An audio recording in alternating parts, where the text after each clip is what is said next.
4 yerdə Quranda Allah öz adından sonra valideynin adını gətirir. 4 yerdə.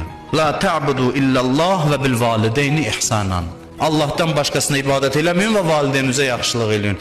Mən gənclərə tövsiyə edirəm, çox diqqətli olun, ata-ananız sizdən narazı olmasın. Çox diqqətli olun. Bir ömür ibadəti yandırıb kül eləyir ananın ahı, atanın ahı.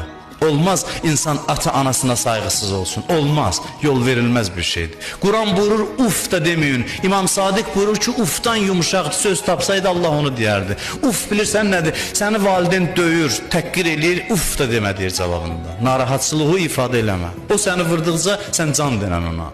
Amma ki bizdə valideyn yazıq heç vurmağa fürsət tapmır. Oğul az qalır valideyni döysün. Adını bəzən din adı, İslam adı qoyur. 5 gündür namaz qılır, evdə hamı kafirdir. İndi yavaş-yavaş anlat, başa sal, əxlaqınla, davranışınla onları hidayət elə.